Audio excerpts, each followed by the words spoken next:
write something yourself or make something yourself and put yourself in it. So you come along with the package. You can't keep up an obsession. It burns out quickly. The one thing that I kind of always naturally went to when I got tired or bored or whatever was game design. You need to have something that takes off. So I need to be putting all of my energy into that, or else I want to make the thing that can make people happy. It's so easy to fall into normalcy, and it's so easy to just kind of let life pass you by. My projects are definitely the thing that brings me the most kind of joy. It's the most fulfillment. Don't be picky. Take anything, take everything. Wow. Seriously, that is genuinely the best advice I can give.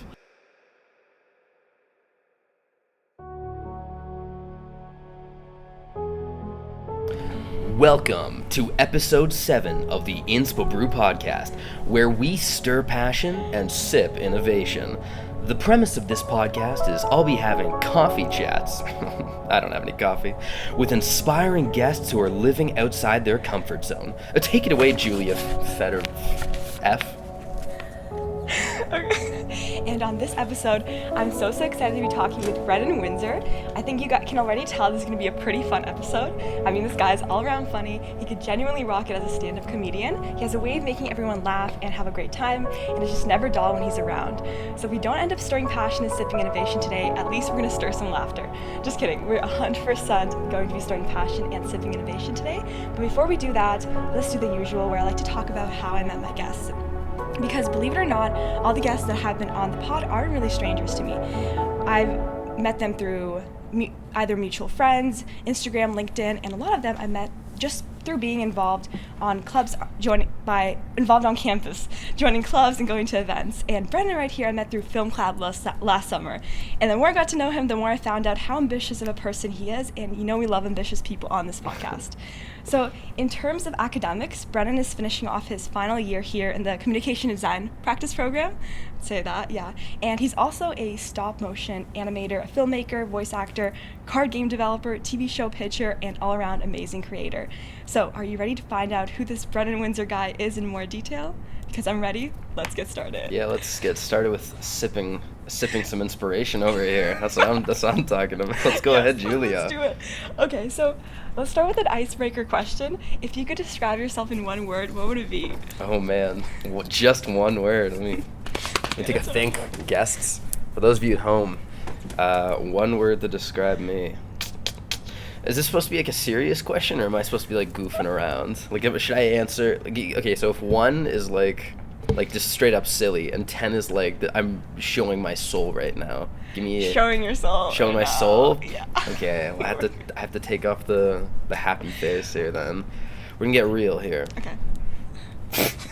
I'm gonna have to say maybe unfitting, actually, which is kind of a weird one, but I don't really think I have any groups or any specific niches that I exactly fit in with. As you'll see in this podcast today, there's so many different things I'm interested in, and so many different categories and different ways that I don't really feel I neatly fit into one group. You could be Brennan film guy, but I'm actually not. Film isn't the only thing I'm interested in. It's the only thing. So I have a bunch of different areas. So maybe unfitting if I had to be serious or whatever, or maybe if you want to be egotistical, I could be multi-talented, but that sounds lame, so I'm not saying that for those at home.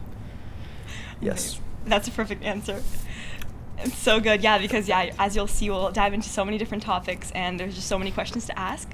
So first question, so you're doing a lot of cool stuff, Brennan, and since it's true that a lot of our interests and hobbies form when we're still young, fill me in. What did you enjoy doing most as a child, and how did what you did in the past carry on to the present?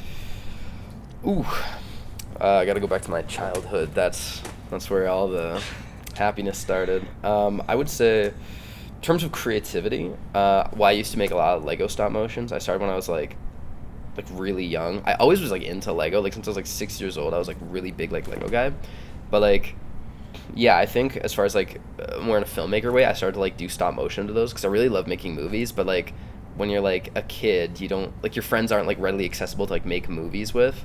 So I had to make them myself with little Lego figures, whatever, and I kind of kept that up from later on. But as far as other stuff I like to do as a kid, I don't know, a lot of it was like trying to be like very like creative ventures and like those kinds of ways. A lot of stuff was mostly just like Lego though, to be honest. Like Yeah. I don't know. Plus I like playing outside. I had a little DS. I love playing on the DS. Yeah. For those of you at home We had a who were DS too. born around 2000 to 2004, I think. Yeah.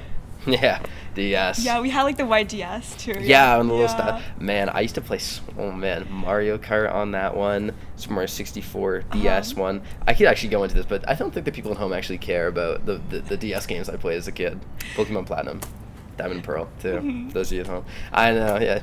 The girl behind the camera's laughing. It was really unprofessional. Jeez. I'm going to call my age and, eat inspobrew again. Okay, sorry, keep going. Yeah, so that's so amazing. Okay, so oh, wow, yeah, I don't even know how to respond to that. Yeah, just No move on. response. Move on, Don't okay. engage. Okay. So, what made you want to go to the University of Waterloo, major in communication design practice? Were you looking into other universities too? Oh, actually, yeah, I was looking into Toronto originally, yeah. because that was because I was looking into film school, but Okay. Yeah. and not to slander film school at all, but I don't think you need to go to film school to make movies, but you need to go to film school to make connections, and I didn't know that at the time, and I wish I did know that. But I decided to go here because A, it's local, because I don't really want to be like, I didn't want to be like too far from home, but also like it helped like save money, just like staying at home. Yeah. And then two, the reason why I went to actually DAC wasn't, or sorry, not DAC. The CAD, communication yeah. the communication degree that I'm in wasn't actually a degree like when I started. Oh. So I think I was just going into like Bachelor of Arts, and then it became a degree. So like so many of the courses I took my first year actually didn't even count. So I was like, oh god. So I had to like restart and like kind of carry through. But it was just like a degree to show that like for like future career stuff, anything I really want to do is very like entrepreneurial or very like pitching myself to a Yeah. company, as in like writing and like things like that. And a lot of those companies need you to have a degree of like any kind. It doesn't even actually matter what it is. So communications felt like something where I could kind of pick and choose what I want to do, and then work on my own projects in the background. That was like an important part of it for me. Yeah. So That's amazing. Yeah. So, are you happy with the choice then coming here? Would you say, or? yep, no, it is like. Because the reason why I went to Waterloo is because of the co-op. Are you in co-op or no? No, I'm not. Yeah, I never yeah. was. I didn't think there was none for my program. I don't Oh, think, or there at wasn't time? earlier. Okay. Maybe there is Yeah. now. I'm not sure. Mhm. No, I'm mostly glad I did. UW is kind of a bit of an antisocial school in the fact that I feel like a lot of people make friends through classes, as in like through like the engineering classes specifically, and like what Waterloo is known for. I feel like that's where people make friends. And I feel like communications is a bit more like you take a bit of everything, so you're not really sticking with anybody long term.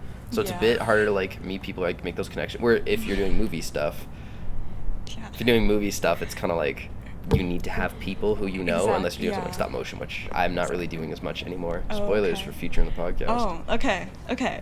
Well, okay, so I did some stalking on the web to see if I find anything about you, and I saw this article talking about how you won a short film contest in high school for the best safety video about working while high. So here's a sneak peek on YouTube if you're watching this. But tell me more about this. Is this the first stop motion film you ever created, or? No, that was definitely not my first one. Was when I was like a Really? child. It A was child, called like yeah. A Day in the Park, and it was like so bad. But like for a kid, I'm sure it was good. But no, that one was. I was, I think 16, or I think I was 16, and I submitted that. So I came second in Canada Wow. for like a government-run like workplace safety video thing. Yeah. I lost to like a team of French guys, so you who in Quebec who beat me, just know I'm on the inspobrew podcast. So jokes on you guys. But yeah, so I did that, and like I think I made like a limerick video actually, which is kind of like the more is more, which is Okay. kind of funny. Nice. But basically it was like two little stories that like rhymed about not being high at work, because it's like you could get into accents or whatever, and they had like little Lego guys in them. I was actually really proud. That was probably like the best stop motion that like I did like quality wise, It was because I was the oldest when I did. I think I teetered off as stop motion right around that point, or at least doing Lego exclusively. But yeah, that was actually a really fun one to do. That's amazing. And then, okay, so which brings us to our first topic. Brennan is stop motion animator, but I'm guessing now you don't really do it as much anymore. That was kind of like, it was maybe your first like realm, like first kind of project that led you into like creativity, maybe. But Yeah, it was definitely like, I did stop motion a lot when I was old. Like, I started doing it as a kid because I loved Lego. And then I kept doing it when I was older because I didn't really have a lot of, like, friends who I could do movies with because for one reason or another, movies were, like, a lot harder to get people with because, like, you need, first of all, a camera person, at minimum one actor, and usually, to make a good movie, a microphone. That's 3 people at the barest minimum. Yeah. I did not have 3 people who I could readily have to go work on movie stuff. So doing Lego stop motions, I could do all the voiceovers myself. I could like set up the whole thing myself and also film it all myself. So I really enjoy that aspect. And in some ways that made me kind of like bad at working with others when it came to like creative projects later in my life. Yeah. But like that's why I got into that in the first place. But like the older I get, the less I kind of went into movie making. I kind of switched mediums a bit.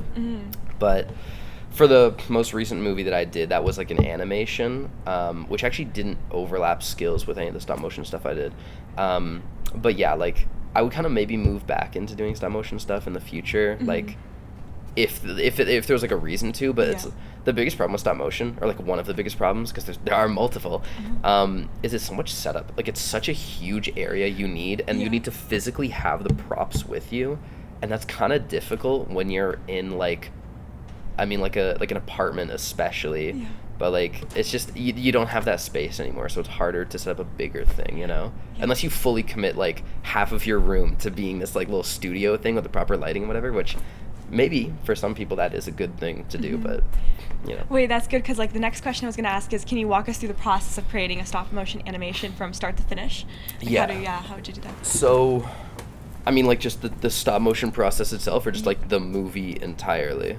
Like the like should I talk about like the writing and stuff too, or just specifically? No, everything. Yeah, the whole process. Yeah, like how do you start out? Yeah, like ideas. How do you come up with ideas, and like how do you set up? First you need to think, and you need to be thinking of the best possible idea to do creatively, which is the case for literally anything. So you know, for those of you at home, a little tip there. But yeah, second is, I mean, after like writing it, like you're supposed to storyboard it. Which is basically, I mean, like, I think most people know what storyboarding is, but just kind of, like, having those, like, frame by frame, which is especially, I never did storyboarding because I just kind of want to make my movie, and I kind of went on with it as I went along. And I have this thing where, like, and I know other people, this isn't, like, exclusive to me. I know people who are, like, extremely dedicated and, like, familiar with their craft. They can just, like, picture things in their head, or they can hear things in their head and they can just like see it well. Like I know some people maybe who could do music can like hear it in their head and they know exactly what to play when they're working, right? So when I made a movie, I could always see it going like in my head, which was like, you know, really important to like do. But like normally I should storyboard, but you're mostly supposed to storyboard like when you have like a team of people. But regardless, so after you storyboard it, then you kind of like, you know, animate out each thing. And like the process of stop motion, for those of you who don't know, it's basically, so like let's say like this is your guy right here, little stickman figure, or 2-finger hand, whatever. So first you take a photo like this, and then you take a photo like that, and you take a photo like that, and you take a photo like that, and then another one like that, and then another one, and eventually it'll look like that. That is such a time-taking process. It is actually kind of ridiculous. So it's photos, it's not videos. Yeah, no, they're all photos, yeah. Like with a camera? Yeah. Okay. Yeah. Actually, no, they're not photos of the camera. They're photos with, I was going to be snarky. Yeah, so you take a bunch of photos, and then you play them back at, like, some speed to make it look fluid, which ranges from, like, the worst you can possibly do is maybe, like, 12 frames a second. That's the, like, children's level. Okay. I used to operate at, like, 17 frames or 15 frames or something, and then normal stop-motion movies are, like, 24.5 frames, I think. So that's 24 like pictures. 24 pictures per second, yeah, which is like per second. Oh my god. per second of like that's why movies usually end up being like, oh god, I used to know the number. It's either like, I don't think it's 13,000. I think it's like way high. I think it's like 26,000, 33,000 frames. It's something like ridiculously high where it's just like. So doing those is definitely like, so that's the process, and then you have to like put it all together. Usually whatever stop motion program you'll be using automatically puts it together for you, so you don't actually need to like manually put the photos in, which is like, you know, thank God. Okay. And then you'll put over like your music and like sound effects and like balancing audio. One thing that you need to do is if you're making something fly, so like if it would be like, if this is like the actual ground and it would go like that, you need to, for every frame, have something that's like holding it up. So then in post-production, you need to take every frame and like cut out the thing that's holding it up, which is like, that is probably the most time-taking process. And some things are just too heavy. So like if you had a little figure who looked like that, but he had this huge rock on his head, like you're gonna need to have something just to support the guy's head entirely, which means every single frame with this guy in it, you have to remove the little things on the side, which is like, you know, it can be so. I definitely did not get into like that level of detail. I mean, I did flying and stuff, whatever, but like I never used proper like puppets and whatever that the actual people do. I was always like Lego or paper or clay or wire or plastic figures. Wow. Those 5 things. There's probably other stuff I don't remember now. Yeah. But, you know. So like, dude, would you use like, I've heard of dragon frame. Yeah, that's what I use. That would you use. So you said like you would just like you don't have to manually put in all the images. You just have to. How would you like? You just put them in. They'd organize it for you. Yeah. So Dragon Frame is like a pretty advanced software. Oh, that's like okay. what's used by like Leica or Leica. I think it's Leica. Who makes Coraline, Paranorman. Wow. Not Fantastic Mr. Fox. I think it's called Kubo and the 2 Strings or something. Box Trolls. Like they did like all the really big stop motion movies. Or like most of them. So what you do is like you just kind of set up your camera and then you just hit like enter on your computer and it takes a photo and you move it, enter, move it, enter, move it, enter, and then it just plays it through for you. And you can change the playback speed or like you know, whatever you want to do. Okay. But yeah, so it's a pretty straightforward program. There's definitely so much more to it I don't know because I didn't need to go kind of crazy. And like the way I edited was also kind of bad because I also did it in like I wouldn't do it in the program itself. I would edit it like outside of the program, which is kind of adding more work for myself. But that's how I became really familiar with like Final Cut Pro, which is like a video editing software. Yeah. Wow. Okay. Okay, let's see. Because I feel like you answered a lot of the questions that we talked about. I'm just so talkative. That should have been my amazing. word. No, that's amazing. This is really Jabbermouth good. This over is really here. good. No, I love this. And like, okay, so it requires a lot of patience. So like, how do you stay motivated through the process? Like, don't you get frustrated if like don't I just like hate it? Don't I just like give up on it? It's like the worst. Julia, you crazy kid. Oh my god, this one right here.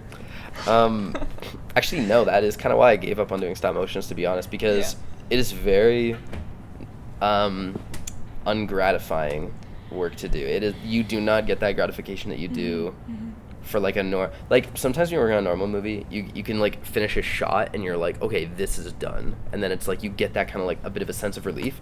But with stop motion, it's like it's so long to do, and it takes, and like you only get to see like a day of work can literally just be like that, and that's all you get out of it. And it's just like you know, it's definitely like a beautiful medium. Like the imperfections are what make it so absolutely incredible.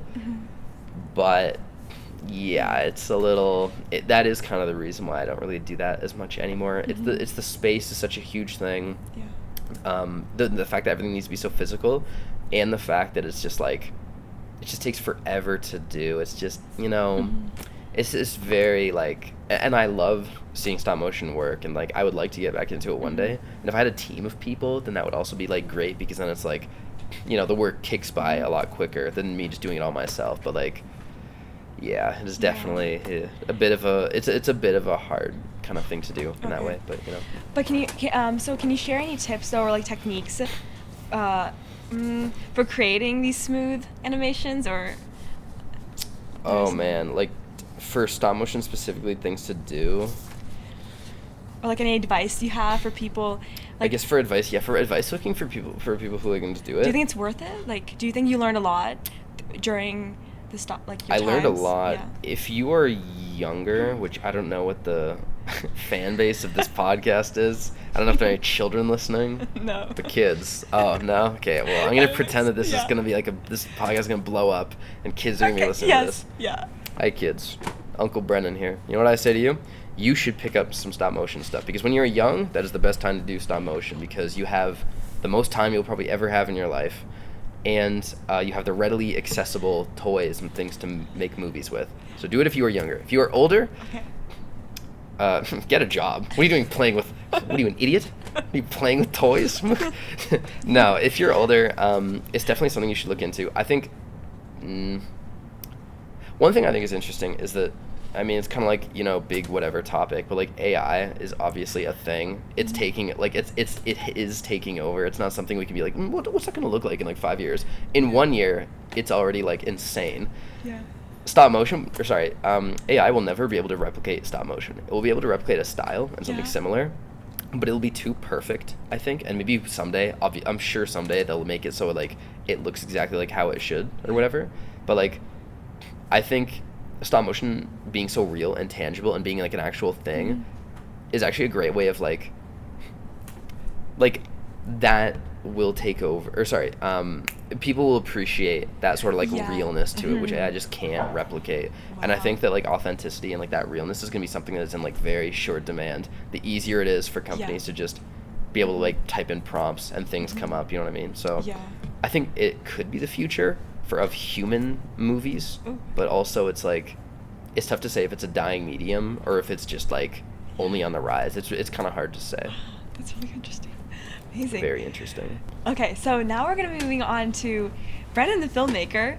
So super exciting stuff happened. A few weeks ago, you released an animated 20-minute short film called More is More, which was screened for the first time at a mini film festival here at the University of Waterloo, which I'm so glad I attended because I got to watch alongside other films like Moon King, created by another film club legend, Merrick. So shout out to Merrick if you're watching this. Shout out to Merrick. Merrick, we love you.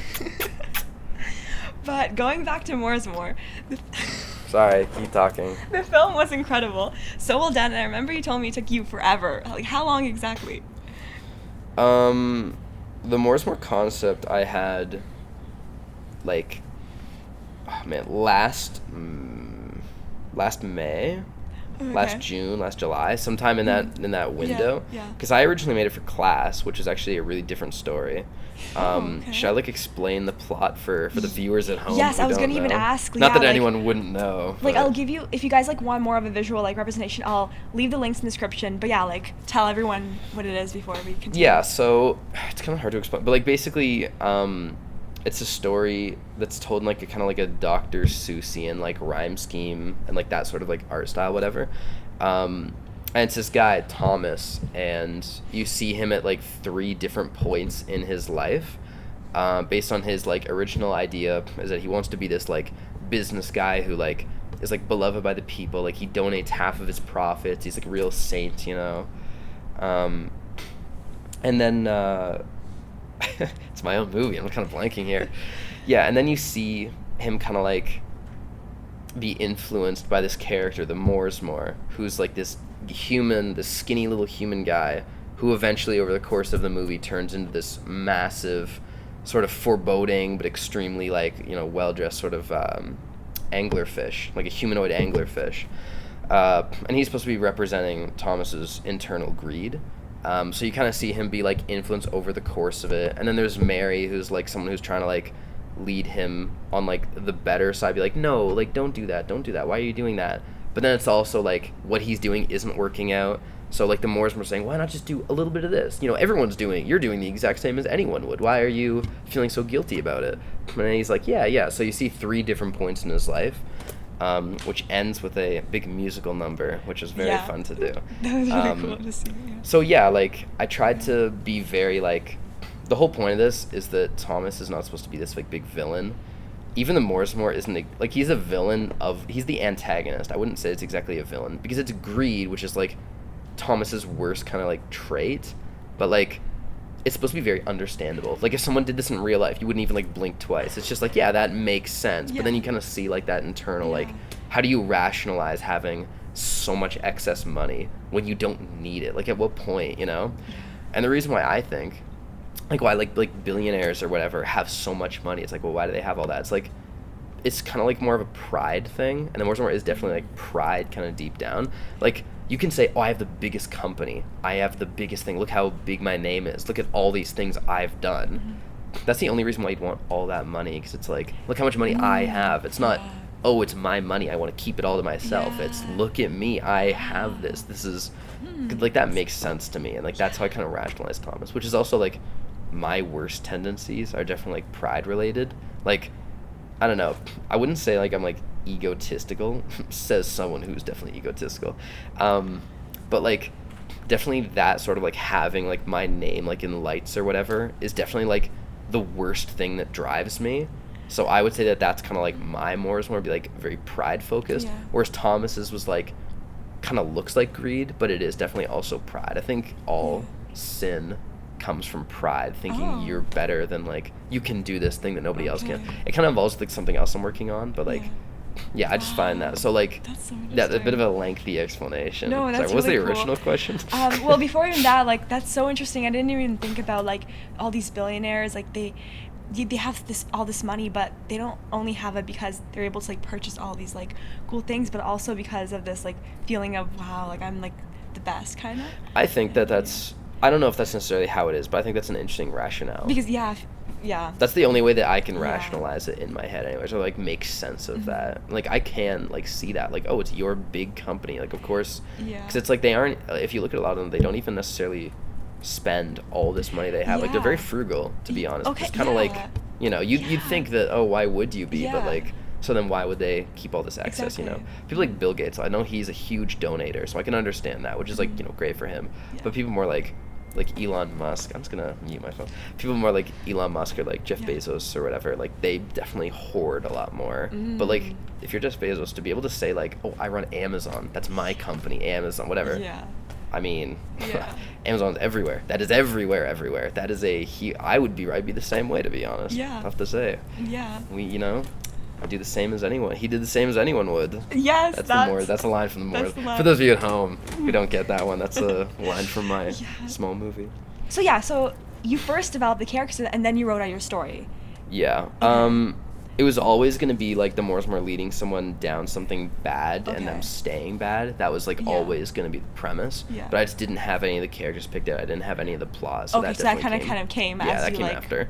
And then Mary was kind of put in to be like the conscience sort of Thomas, whereas Mooresmore is definitely like the you should be doing bad. But the whole point is like this was definitely Thomas's like internalized greed. Like this isn't like, oh, the Mooresmore, this devil came and like influenced. Like no, this was like originally it ends with a musical right now, but the original ending was the Mooresmore and Thomas make like one last deal, and then Mooresmore kind of like possesses over Thomas, and he delivers like a speech to the audience. It's like, you know, I'm just here for you people, so I'm just trying to bring the savings to you, and eventually we'll look at donating half our profits to charity. But, you know, it was a very, like, political speech, you know? Or, like, politician speech, sorry. And then the ending was Mary calling, like, what'd she say? It was something like, oh, like, the person, or the Thomas I knew is gone, or something like that. And then Thomas says, I was here all along. And it ends on I was here all along, because this was definitely him the whole time. This was just like he leaned into it, you know? So he was always a bad person. And the original ending, for those of you, you know, for the deep cuts here, is after Mary stops talking to Thomas. She's like, oh, I can't believe he would do that. He's this horrible person, you know? The Mooresmore appears to her, and he's like, yeah, like, I can't believe that Thomas could do such a thing. You know, what you should do is you should use your orphanage or whatever charity she was running, and you should get those kids, and you should start promoting those kids, and they should start selling for you. And she would also tempted down this huge line to make a rival company or something. But then it was just unnecessary, and it was just a bit long. But yeah, that was the original kind of like Mary is just as bad. They're all bad. Everyone has bad sides to them. So I find that interesting. So you said. So you said everything was like, so it was a limerick? Like, so it was really impressive, like, how you got everything to rhyme. How long did it take you to, like, write all of that? Actually, not that long, surprisingly. Once I tweaked it so much over so long. But, like, honestly, to get a lot of the lines in was, like, the rhyming was actually kind of easy for me, to be honest. Like, that part was, I had to go over it and make, like, harder rhymes. Or, like, more, because, I mean, like, I can say, like, good and should and would, like, 10 times over. But, like, I actually had to, like, go over and, like, okay, I need to, like, reword a little bit. But actually, that part was, like, probably the quickest part, to be honest. Which is kind of crazy. It was still, like, long, but it wasn't, like, like, it didn't take me, like, you'd think that, like, rhyming every word would have to be, like, forever. But no, it was actually very comparable to, like, writing a normal script for me. And you, like writing then? Like, you enjoy writing I love scripts? writing, Writing is, at the moment, like, my big kind of passion thing. yeah, I think writing is definitely like my favorite part of it too. I love doing voice work too. Like I Yeah. love voicing over those characters, but like yeah. And okay, we'll go into voiceover. Oh, the next one. Yeah, I was gonna ask you something about voiceover, but it's really cool that you. Yeah, so even in like films, then you would see yourself more like kind of like the writer. Wait, what are they called? The direct. No, the ones Yeah, like who are writer, the or like writer, like screenwriter, the screenwriter. writer, Yeah. yeah. Kind of, yeah. Okay. Okay. I mean, I would definitely like to see myself in multiple roles. I don't think I could be just one. Right? Yeah. 'Cause Like I love doing like so many different things. I just love Yeah. being like entertainment as a whole. yeah, literally like entertainment guy. Yeah. Okay, so did you have any like help with it, or was it more of like a solo project? No, that was All of it? completely me. Yeah. Oh, So solo, okay. for the Mooresmore one specifically, I had to write it out, voice all the characters, which is Thomas, Mary, Mooresmore, and some random side characters who have like a couple lines, like the bank people and etc. Yeah. I had to write out the song. I had to animate, like make the movie, like I had to like draw the characters out and like all the different designs for them, different poses. I had to animate them, which is, I use animate very loosely because they just kind of bob back and forth because it's supposed to be like a paper cut sort of storybook. Yeah. But like doing that was still like a process. Yeah. Like drawing out the backgrounds, and then, I mean, like captioning, editing, adding in Yeah. sounds. I don't know if I already said that. Yeah. But yeah, all of those things. Yeah, that was just me. I Wow. didn't have any help. Wow. And then also would you like first sketch them on paper, and then you would? Like, No, I'm so bad at drawing. What I would usually do is I would draw something that I would Yeah. try to make look good, and Yeah. it didn't, of course. Okay. And I had to like, because I use Adobe Illustrator, so I would have to take some of the points in it and I'd like remove them slightly, like in it, just to make it look better. But no, I can't draw on paper for anything. I'm okay at drawing on computer, like very barest okay. But yeah. No, but that's kind of those are good drawings like that. Thank you. Yeah. Yeah, they're children book drawings, but you know. Yeah. So, okay, what was your favorite part of the process then? Or you can't choose, like the writing, drawing, like editing, voice acting.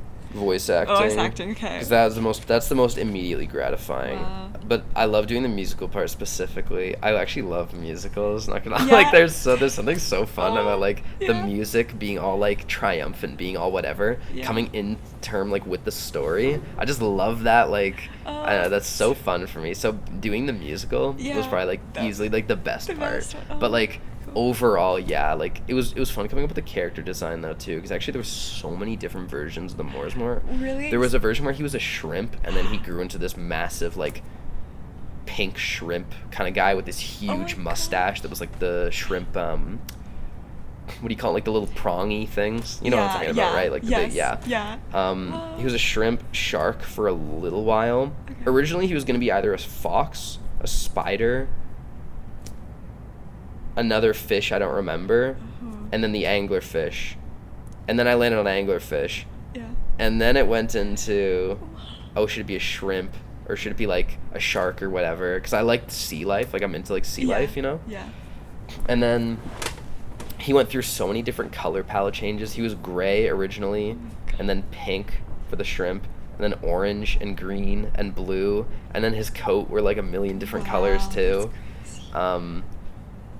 Yeah, his mouth took so long to get the right tooth shape because sometimes he looked too like evil, like, and I want him to be kind of like ugly. Like he is supposed to be like this isn't an anglerfish. This is greed. This isn't supposed to be like an attractive quality, you know. He's supposed to talk and be like convincing, but he's supposed to, if you Yeah. actually look at him, it's supposed to be like ugly. So that's like forever to find a right design. For a little while, he was gonna be super skinny, because like it's like the more like the greedier he got, the skinnier he got, because it's like an Oh. insatiable like, because like everybody I think kind the of like, opposite, yeah. everybody likes the visual of like, oh, you get greedier and you get bigger. Yes, yeah. But I like the visual of you get greedier and you get skinnier because it's like you're hungrier even though you're bigger. So Yeah. I actually want to redo the Mooresmore for when I pitch this as a TV show. Okay. And I want the Mooresmore to be an eel instead because I like the Oh. idea of him getting taller but skinnier for being more hungry and more like whatever. Even though he has more Yes. money, so he's becoming, he's Yeah. wearing more rich clothing and he gets bigger. He just gets skinnier. I like that idea of yeah. like an insatiable hunger, Yes. but for greed. I Whoa. like that idea. So I'm gonna redo that one, I think. Ooh, that's But everybody likes the big guy design. I think that's And I unique, did- like changing it a little bit. yeah. So I want to do that. I want to use that big guy design for like a different sin. Maybe Okay. like pride or like Yeah. envy or something like Yeah, that, but yeah. you know. Wow, just like, so you can just tell, like, the creative process is so much iteration, like, so many changes. But, like, did you ask any people for, like, feedback? Or- Yeah, but I didn't really No. like. I Yeah, find yeah. it's very hard to get people's feedback. Like I don't know. I don't know if you can relate or whatever. Yeah. But like, do you get people who like watch your podcast and are just like, Yeah. oh yeah, that's good. Yeah. Yeah, like I like that. Great Yeah. job. Yeah. And Yeah. and it's like, okay, I would even prefer you don't like it and you just tell me something Yes. you need, like Yeah. a specific point. Exactly. So yeah. I got a lot of that, to be honest, where nobody Mhm. really knew what they Like, would do. okay. They just kind of liked or didn't like what I showed them, Okay, but so they you didn't. just- They couldn't like verbalize what about it they liked or disliked. Okay. So, but yeah, Mhm. I did get some feedback, but a lot of this was very like kind of working in the blinds. Like I was like, Yeah. okay. Like I mean, like Yeah. yeah, like my parents helped. Like anybody who I was talking to at the Mhm. time, like any like friends or whatever, Yeah. I would try to ask. But like, I don't know, the people who I asked were also very like they weren't like super invested in it. So like I was like, okay, I'll just figure it out myself. Oh, okay. So Yeah, that makes sense. Okay, so working on a project for this long is super admirable, honestly. I wish I had that much patience to stick oh, I to didn't actually working on answer it. how long it took me to Yeah, do it. how do you, Oh, like- sorry. I know you wrote your prompt there like as if I answered. Yes. Yeah, okay, so it took me like I was working on it for a while, but like kind of in bursts. I would say like total maybe like 2 months 2 of like months. total like day like every day. Oh my About god. 2 months of every work, I would day. say, yeah. That's so amazing. Wow. Probably, but that was over the course of like way longer period. But like Yeah. I would get into bursts of like loving working on it, and that would Yes. take like a week or 2 weeks or 3 Oh. weeks, and I had a couple of those before Okay. it was done. So there was a couple like there was a whole like there was like 3 different versions of the story, and and the Wow. 4th one was the musical. So like in each of those periods of time, I was working on a ton to make a good ending or whatever. Yeah. But yeah. Wow. And so that's really cool because I wish like all the projects I've done, they've been very like short, like very like short, like I want to post them right away. Yeah. And you like took so much time, so many like it was just like you took so much care with this. It's like, and it's I think there's like beauty with holding off something like this, like taking the time to really work on it, think about it, iterate it, because I'm sure after all this time you like feel so proud of this result and like how did you stay committed to like Yeah. just finishing? Like what was your like end goal with this? Like how did you stay committed? I have this thing where I kind of have the worst of both worlds here, Yeah. where I like am a little bit addicted to like instant gratification, so I'm Definitely, very yeah, much enjoy yeah. having my video done quickly so I can Yes. show it off. Yeah. But I also have this thing where I can't show something off unless it's perfect. Like unless it's like the Oh. absolute perfect thing. I don't want to show people. I don't want to be like, oh, like here, look at this. Like I need it to be perfect before I show anybody. Mhm. So I want to show everybody, be like, look at my thing. Yeah. But then it's also like, it's not done yet. Let me finish it up. Oh, So that's wow. usually how I stay committed, because I'm an extreme like perfectionist with it. Yeah, Not that okay. what I do is necessarily perfect, but like in my eyes, it's the most Yeah. perfect I can make it at that time. Oh So my then it's like, gosh. and which is why sometimes I honestly shelf projects too, because I feel like I'm not ready to like Mhm. do it fully properly. Okay, like fully invested. Yeah, like even the Mooresmore one, I could have taken like another go through and Yeah. redid or finished up or tidied up parts of it, which Yeah. is what I will do. But like, Okay. so the one you'll see now is like the one's on my YouTube channel, whatever. Yeah. That's like the one that I think I'm gonna show It's- publicly, and then when yeah. I redesign it and like fix it up perfectly, Wow. that'll be the one I pitch. Wow. No, that's really cool because I feel like I've developed this like good enough mindset where it's like, okay, well, it's good enough. Wow, glad I'm on this podcast then. It's not great, it's good enough. That's what our episode's gonna be. That should be titled just good enough. Good Maybe enough. the Good Enough Podcast. That's a horrible name. Don't do that. Don't use that one, Julia. Don't use that one. Okay. But amazing. So, okay, so we talked a lot about your animated work. What about live action short films? Do you like creating those as well? I know you said like it's super hard. I agree. Like it's super hard to find people. That's why I ended up joining film club, and I'm sure that's why you also joined film club. You Yeah, wanted to find originally. more people. Yeah. Yeah. So you want to do more live action? I haven't done a ton of live action, to Yeah. be honest. I did, I think, 2 big movies that were live action. Mm-hmm. And then that was kind of it. Like, I made little movies, like, Yeah. over a while, but, Yeah. like, as far as stuff I did that was, like, you know, like final or like whatever. Yeah, with like a crew, like yeah, a like crew, with a proper with a crew. proper crew. I only did the 2 of them in high school.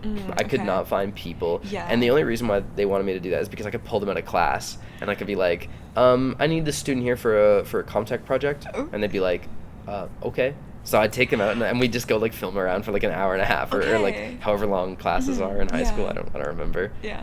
I don't know. Are you in high school? You know? No? Okay. I didn't think so. Second year. Do you remember? Okay, I figured. I wasn't sure. So I'm talking to the crew here. Oh, yeah. Okay. Do you remember how long high school periods are? Is it 90 minutes? Or is that university? Oh, is it like Do you remember? 70? No, it's not 75 Is it an minutes. hour? Maybe. I know. I honestly like that. Like I erased everything. Like high school. I can't remember yeah. before like third year. Yeah. That's good. You're able to like. Yeah. But anyway, so I'd just take a kid out for like that long too, Okay. and just be like, So, you know, like a random kid. Or no, it'd be like one of my friends. I'd Okay. be like showing yeah. up to the door, like knocking on the door, Wow. be like, I need him. Wow. And No, then but I they'd be feel like, yo, Brendan. Yeah. And we'd like go and like Wow. do nothing for an hour. No, we always did movie stuff. But, you know. No, but I feel like with like you can easily just come up to anyone, right? Like, so I feel like it'll be easy for you to like find like people to, because I feel like, wait, what is this called? Where it's like, you see like a sales, it's like a sales, you can easily. Car salesman. Yeah, you can be a car salesman. I love being compared to a car salesman. No, I got called a car salesman. Really? Like, I used to work at Sage. Yeah. And they used to call me like the car salesman there, but I don't think they meant it. They didn't mean it in like a mean way. They No, just not didn't mean mean. it as a compliment though. It was like a neutral Okay. adjective. No, but like sales pitches, like I feel like you could rock those. I like doing sales a lot actually. If I didn't do movie stuff, I actually Yeah. really love being a salesman. I find that so fun to just like try to convince somebody to like buy Yeah. something, not just like garbage, but like, you know, just being like, you know what, I used to work at Bath and Body Works. Oh my god, actually so fun being like, oh ma'am, smell, like this is delicious. You know, do you like like floral scents, sweet scents, you know, candy? Like try this one out, and they'd be like, oh, it's very nice. And I'd be like, I was actually so fun. I was such a ham. All the older women absolutely loved me, and none of the staff liked me though. I did not get along with any of the staff in almost any of my jobs. I have not gone along well with the staff. Not that we like argued necessarily, but I just like don't. I think like I'm better at like performing in certain ways, or maybe I just used to be. Maybe I'm like better now.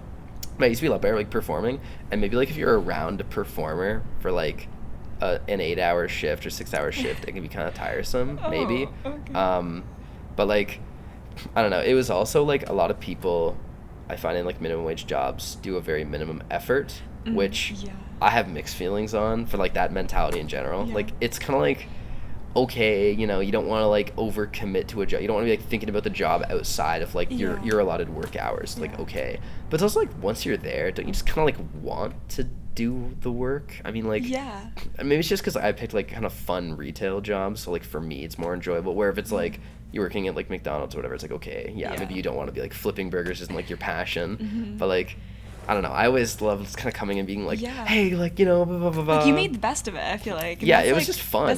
Next topic, let's get into Brennan's voice acting, because if you guys have seen More is More and even any of his short films, you would know he has no skill issue of imitating different voices. Do you know the skill issue thing? I know what skill issue is, yeah. So I'm saying you don't have a skill issue. Oh, thank you. Is that like, right? Yeah, we are really sipping innovation on this podcast. We're stirring innovation, sorry. Yeah. Sipping talent or sipping creativity or passion. Sipping passion. Yeah, exactly. I love Sipping inspobrew. passion. Can I have a shirt after this? This is at inspobrew podcast or something. If I make a shirt, then I'll send it to you. Every day I'm gonna come. Okay, what would you do? What would you do? Okay, if I came to school, I'm not in school anymore. But what would you do if I came to your house? I don't know where you live, and I was like, Julia, and I had like, I made it, and I drew it. I hand drew inspobrew podcast and like a child's handwriting, really big, and I got a tattoo on my head that said Julia Federoni or whatever your last name is. What would you do? Like, no, what'd you actually do? If I had a big child's thing. I'd be like so honored by that, and also Really? I'd take like a picture of you. I'd be like embarrassed. Okay. No, like if I'd I was take in your pictures. shoes, I'd look at you and be like, Yeah, or I like look at who myself is- and be like, whoa. Take a picture and post it on social media. Okay, that's And crazy, this is though. good like promo stuff, yeah. That's Like true. fan. Did you first, find? number one fan of this. Yeah, that's true. I'm gonna make my. Okay, anyways, we don't need to lean But into I'll that definitely joke send you anymore. merch. I'll definitely send you merch. Okay. So before we oh my god, wait. Oh yes. Can Oh, you do a heck. demo of the different voices you did from characters in More is More before we go into voice acting? Because I feel like that's a Okay. really good lean way into voice acting. Okay. So, Thomas was just kind of like Yeah. my voice. So Yeah. it'd just be like, "Hi, like my name is Thomas, and I speak." Or it's a bit like, "Hi, my name is Thomas. I speak or in this voice." It's very much this. So it's kind of keeping it like a touch lower than like my normal one. Yeah. Mary, oh man, that's like the worst one. I'm not gonna Yeah? do Mary. Okay, Mary was okay. literally just me being like, Like a little- "Hi, I'm a girl." It was like it's like actually like because I had to do that one kind of like last minute, and like Yeah. I didn't want Mary to be like a different person than the rest of the characters, so it was Mhm. very much like, okay, I need to, More's More in the beginning. There was so many different versions of like the narrator. Yeah, the narrator is supposed to be like.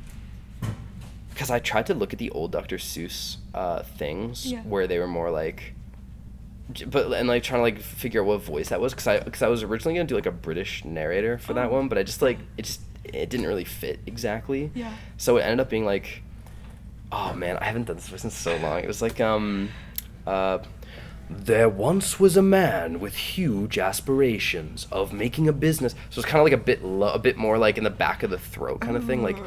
But what would they do? Like that sort of, like just that hoo-loo, shrew, And then Moore's More was super quiet, so he had to be like, he was like, and it's also like very like raspy. It's like, I am the Moore's More, and I speak for free market. So it's like right, kind of like back of the, it's like Whoa. here. It's weird to like explain, but it's like there.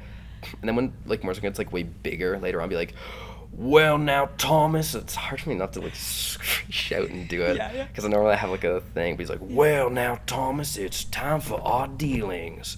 I'm the guy, Yeah. And like for other ones I've done, like I used to have to, because like I used to work in like a radio station, so I had to do like Scottish, Irish, Australian, French, All these British, accents. Cockney, Wait, can you like do those Cockney accents? British. Can you do the accents?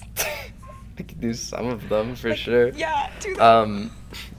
Okay, so Scottish was like, I need to like, kind of get into the zone No, here. yeah, get in the zone. So I'd be like, I don't. Oh damn, I'm trying to remember what I did. I actually have a funny story for like when you get to the Sure, radio yes, radio okay. section. Excited It's for that. like, hey, well my name is Thomas and I'm a wee little Scottish boy. I don't know a lot, but I do know this. I'm on the inspobrew podcast with wee little Julia. So it's a lot of like oohs and ahs. But you don't say like ah, it's like ah or like ah. It's kind of weird to do like independently. Yeah. Australian was like, oh man, because I used to do this. Oh, I was so stupid. In high school, I used to do this thing where I would like, I actually used to be so much bolder and so much like less shame than I have now. So I used to go into rooms with a microphone that wasn't even attached to a camera. It was just a cord dragging on the ground. And I used to go into rooms and be like, oh hi, I'll be seeing this because my name's Ted Bear and I'm gonna interview people. Try and keep up. And I'd like go up to people like I'd walk into classrooms like not even like prompted or whatever and be like, so what do you think about our high school doing this thing? And then they'd be like, kill yourself. And I'd be like, that's right. So like that was kind of funny. But yeah, Australians just kind of like British but like Yeah. different. So like, oh hi, my name is Jack Wallaby and I'm an Australian guy. Yeah. Irish is like, I did one radio job as Irish. It was I spent years not caring, and when I start caring, I don't know what I'm gonna do. So when I'm talking in Irish, it's a bit like just oi. You say a lot of the Irish, and I'm talking like that. Oh, you wee, look at you, girl. Look at your stupid face. I'm kidding. Your face is awesome. Sorry. It's the character takeover. It's method Yes, yeah, acting. that's No, I'm kidding. I'm not like I. No, it's okay. It's okay. Oh man. And then French. Yeah. Or French I Spanish? can kind of do like poorly. French is like, oh, look at me, I'm a French guy. But I actually can't do, I'm not pretending like I can. Just when I would be like with kids usually, I didn't do French on radio, I mixed that up. Yeah. When I would be with kids, because I've been like a camp counselor and stuff like that, Yeah. I'd be like, oh, kids, like, did you know I can speak any language in the world? And they'd be like, okay, say something in French. And I'd be like, oh, hello, I'm a French guy. And they'd be like, ha, ha, ha, okay, now say something in Chinese. And I was like, I don't think I should play this game anymore, kids. So, Oh my God. yeah, and I was like, yeah, let's be done. But a lot of the radio jobs were just kind of like tuning my voice. Oh, so okay. a lot of them would be like for one of the guys, I had to do a guy with like PTSD. And he was very like, or not, I don't know if he had PTSD, but he was supposed to be like from World War I or World War II or something. And he was very just like antsy. So the way that I like stood at the microphone is I had to kind of be like that, and I'm like, yeah, well, we have to, and it was just a bit, it's just a bit different, just the way you move, the way you carry yourself. Whoa. I had to do one guy who was like a serial killer, and he was like, are you supposed to be like this kind of like charming, kind of skeevy serial killer? So like, well, now I don't know if we should be doing that, but blah, blah, blah, blah. I was supposed to be playing a guy who faked that voice. Like, his voice wasn't supposed to talk like that, but he was kind of like, it's kind of a weird thing to explain. But anyways, so like I just had like a ton of like little things to do like that. So yeah. That's a really great segment. So what inspired you to pursue voice acting? How did you get started in the industry? Oh, I wasn't even inspired to. I just liked it. You just liked it? It was just so fun to do. Like, I just liked going out, and like I used to do acting when I was a kid. Okay. And I kind of stayed in that sort of like acting, but I don't like theater acting as much. okay. I don't. Unpopular opinion. I don't love a lot of the theater plays I've seen. I think there's maybe 2 that I've seen that I actually liked. I find theater plays, I just don't. I find them kind of overacted. Okay. Which you have to do, I guess, because it's like Yeah. a stage is so far away. Yeah. But like, I don't know. I like the writing, especially on like movies and TV, better. I haven't really seen a play, and maybe that's also for a lack of looking there. But I haven't seen a play that I've been particularly like fond of. So I got really into like movie and TV stuff. And when I did stop motion, I had to voice all the characters myself. Yeah. So I guess that's kind of like naturally went into it, and then I just really enjoyed it. So I just kept looking for more voice work. So that's the thing I like to do on the side. It's very fun. It's very engaging. It's very goofy. I love being loud. Yeah. Which I can't really be here, so I can't show you the fullest extent of my Only a sneak. vocal You're only getting a sneak capabilities. peek. Yeah. Only a sneak peek. Yeah. So is this something you like develop like singing, or is it something you've always been just naturally good at? Like, how did you practice like all these different voices? You just like watch videos and like try to replicate? Yeah, like I imitate? find it so like egotistical to be like naturally good at it, but like Honestly, it kind of was that's like a I good just was point, natural. Like I just have that kind of like projection voice. yeah. So I just kind of tuned that. And I've always been good at like listening to things and just being able to like replicate those sounds. Wow. Like I learned Scottish originally from Scottish I had to learn for a modeling job I did when I was a kid, which is I think like I had to, because they're like, okay, we want you to do a Scottish accent, and then I did, and like, yeah, we don't need the Scottish or no, they said on the day of, yeah, we don't need the Scottish accent, and I was like, oh my god. But then I just like, Scottish is like my best, like most accurate voice that I can do. But yeah, as far as like other ones, I just kind of replicated the voice from things I heard. So you mentioned you did a lot of like paid work. Yeah, tell me a little bit more, like when you started this like paid work, and like you said you worked at a radio show. Yeah, so I used to do paid work. I've done it for a while. It's on a website called Casting Call. So basically what they do is they go and they be like, hey, I'm offering like $20, $50, $200, $500, $3, whatever, to someone to voice over my character, and there's this many lines, and there's this many, and this is what I'm looking for. So you just apply, and then they're like, okay, I want you, and then they send you the script, and then you record it all, and then you send it to them, and then that's it. I used to be on Fiverr when I was younger, and I did a couple jobs, nice. and then I did the paid work on Casting Calls, kind of like what I moved to, because Fiverr was like, you put out your demo reel and people come to you, and I like being a bit more aggressive, I guess. And then I worked at a radio station I did a series of radio plays. I think I did like 12 of them or 15 of them or something. So there were like all these different plays, and I was the male voice. So for all of KW, I was like the voice of whatever guy they needed. So if they wanted a guy to be this guy, I'd be like, I'm that guy. I shouldn't have done that voice. I swear I was better when I was actually working there. But yeah, so like that was kind of like, I just kind of stumbled upon the opportunity actually, and then I was like, okay, let me apply to this. And then I did, and I thought there were gonna be a lot more like younger people there, like people my age. But no, it was actually all for like older people. So I was like, so I was actually kind of lucky that I got that. Actually, not lucky. I was talented. I earned that position because no, not I'm not trying to be super whatever, but because the woman, the casting director, because I asked her later about something, and she's like, yeah, like I looked at your resume or whatever, and like you seem super like drama queen on there, and I was like, oh, what? And she's like, yeah, you just seem super like egotistical, super whatever. And I was like, oh, I thought on resumes you're supposed to be like, I want to see oh, this here resume. my I know, I did too, and I looked at it later, and I was like, yeah, I guess it was a bit like whatever. But then she's like, but yeah, I brought you in just to see, and yeah, you actually did have like the skills to kind of back up the talking, and I was like, damn, okay. I almost didn't get even the interview because she just didn't like my resume. Because like you were like overselling yourself on there, maybe. But that's what like retailers are looking for. Yeah, but you really she's got it, more yeah. into, because she was directing all the radio plays part of the so it was like the radio station, and she was directing the radio plays, and I was be the person working under her. So if I was selling myself to the radio station, they probably would have loved the overselling. Yeah. But to her, she's all like theatrical. Yeah. So you know. Okay. Wow. But it's kind of funny. I don't know if this is one of your questions. I actually do have a funny story relating to that. Totally. So I went in and I heard it would be a series of radio plays, and I was expecting, you know, when you hear radio plays, I'm thinking some goofy stories. I'm doing some silly moments, you know, some crazy fellas, right? And then I went in and I did it, and I was like, and they're like, okay, you know, here are your scripts, just read it off. So like let's say you're like the other guy there, like you be this one, I'll be this one, right? Yeah. So I was like, okay. So I go in. And I kind of thought about it in advance. I'm like, you know what? I'm gonna go in with an Irish accent. I'm gonna go in strong. I'm gonna be like, whoa, already this kid's doing accents. Okay, interesting. So I do an Irish. So I'm like, so I'm reading the script, and I'm like, and then the other guy's character said like, oh, did you hear it?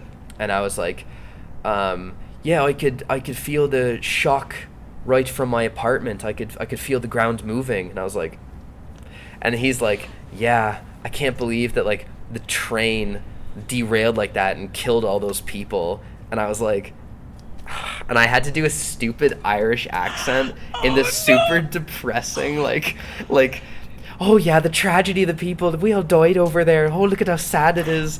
And I was supposed to be like this really emotional wreck, and I was like, why did I pick, and I can't stop doing the Irish like once I was. No, you couldn't? Well, it would be kind of like they would be like, oh, why did you stop doing the accent in the play? So I was like, okay, now I have to be like, oh, look at all those people who died in the train wreck. There's 100 people died in the building. And I was like, which is kind of funny though. Well, and you guys couldn't check the script, like you weren't able to read. No, we were just given it. Just given it, like, okay. Is it like online somewhere? No, that's so weird. It's not. It hasn't been. It was a radio station, but they didn't keep the plays. Oh, okay, so it's live. Weird. Yeah. Okay. Which is weird that they like commissioned me so much and then didn't actually keep the plays to run later. Yeah, like I would have thought. I would have loved to see them. Yeah, me too. Because I don't even have them in my portfolio anymore. Though they were supposed to send them to me, they never did. So Midtown Radio, if you see this, give me my. Release the Brennan cut, you know? Release the Windsor cut. It's like the Snyder cut. It's a subtle nod to...